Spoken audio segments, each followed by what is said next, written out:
కలవట్లేదమ్మా, వచ్చేస్తాడులే. జయ, అల్లుడు గారికి భూమికి మధ్య ఏదో జరుగుతున్నట్టుంది. వాళ్ళిద్దరూ ఎందుకో ఇంతకు ముందులా లేరు. అసలు ఏం జరుగుతుందో మనమే అడిగి తెలుసుకోవాలి. సరేనండి, సమయం చూసి నేను అమ్మాయిని అడుగుతానులేండి.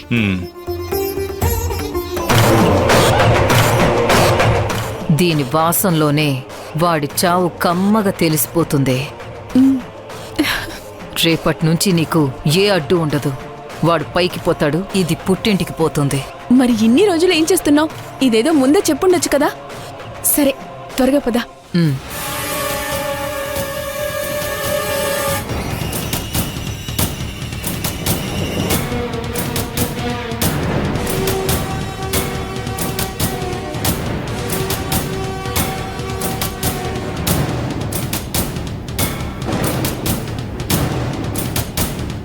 బావా, వాళ్ళని రాని అలైక్యా. బావా, భార్యాభర్తలు ఇంతసేపు రాలేదంటే అర్థం చేసుకో, ఏదైనా ప్రైవేట్గా మాట్లాడుకుంటున్నారేమో. మనం తినేద్దాం. సరే. నిజంగా నీ మీద కోపంతో నేను అలా మాట్లాడలేదు మాధవ్. పరిస్థితులు అలా మాట్లాడిస్తున్నాయి. ఏం పరిస్థితులు భూమి? నువ్వలా మాట్లాడితే నాకెలా ఉంటుందో చెప్పు. సరే, ఏదో పొరపాటున అలా అనేశాను. నా మనసులో అయితే నీ మీద ఎలాంటి కోపం లేదు. పద, ప్రసాదం తిందు. మాటలు చెప్పడం కాదు, నిజంగా నీ మనసులో నా మీద కోపం లేదా చెప్పు.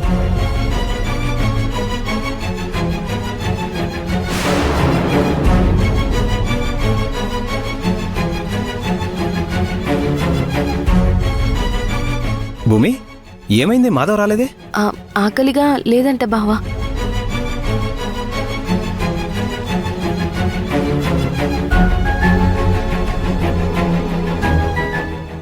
అలా ఎలా వదిలేస్తాం? తను రాకపోతే నువ్వే తీసుకెళ్ళివ్వు. ప్రసాదం కదా, అందుకని. అలేఖ్యా,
నేను తినను.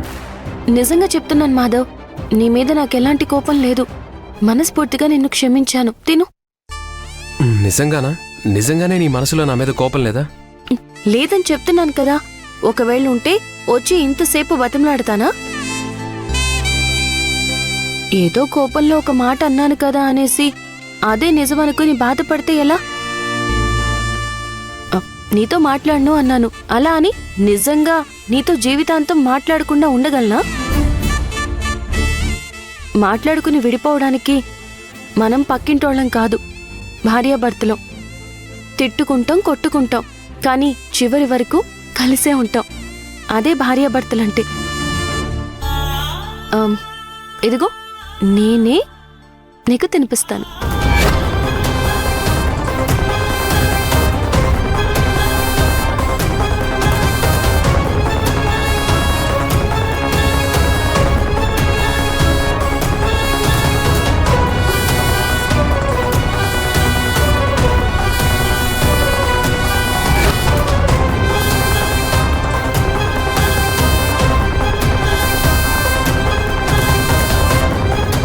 మాధవ్ ఏమైంది?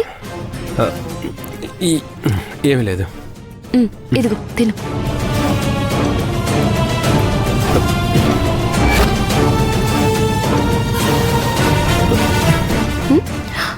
మాధవ్ మాధవ్ మాధవ్ మాధవ్ మాధవ్ ఏమైంది? మాధవ్ మాధవ్ మాధవ్ ఏమైంది? మాధవ్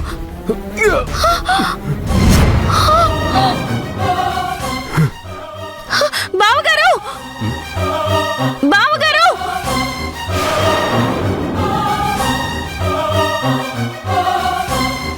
రేయ్, మాధవ్ మాధవ్ మాధవ్ రేయ్, మాధవ్ ఏమైందిరా? అన్నయ్య మాధవ్ మాధవ్ మాధవ్ రే మాధవ మాధవ్ మాధవ అన్నయ్య మాధవ్ అన్నయ్య మాధవ్ మాధవ్ నోట్లో నుంచి రక్తం వస్తుంది. ఏమైంది? ఏం కలిసింది తినే తిండిలో? అందరం అదే ప్రసాదం తిన్నాం కదా అత్తయ్య, కానీ తనకి మాత్రం అలా ఎలా వాంతైంది? రాఘవ, దగ్గరలో హాస్పిటల్ ఉంటే తీసుకెళ్దాం పదా. సరే అక్క. అమ్మా, మాధవ్ ఈ దగ్గరలో ఎలాంటి ఆసుపత్రులు లేవు. ఈ పెద్ద ఆయన కంచి ఆయుర్వేద వైద్యులు. మీరేం కంగారు పడాల్సిన అవసరం లేదు. ఈయన మంచి వైద్యం చేస్తారు. బాబు చూడండి.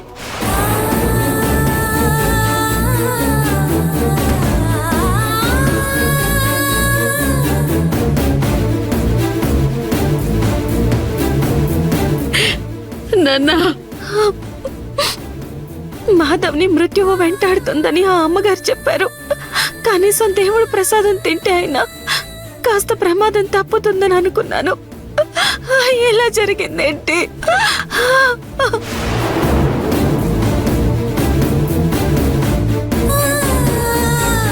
ప్రమాదం తప్పుతుందనుకున్నావా? ఎలాగో ఊళ్ళో వాళ్ళ నెత్తిన పోతుందిలే అని నువ్వే ప్రమాదాన్ని సృష్టించావా? అలేఖ్య, మర్యాదగా మాట్లాడు.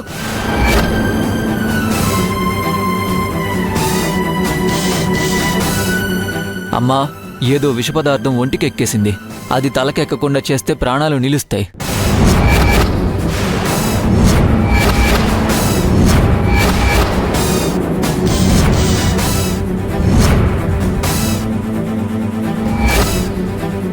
నాకు తెలిసిన వైద్యం నేను చేస్తున్నాను తల్లి, కానీ ఏదో ప్రమాదకరమైన విషమే ఒంట్లోకి చేరిందమ్మా.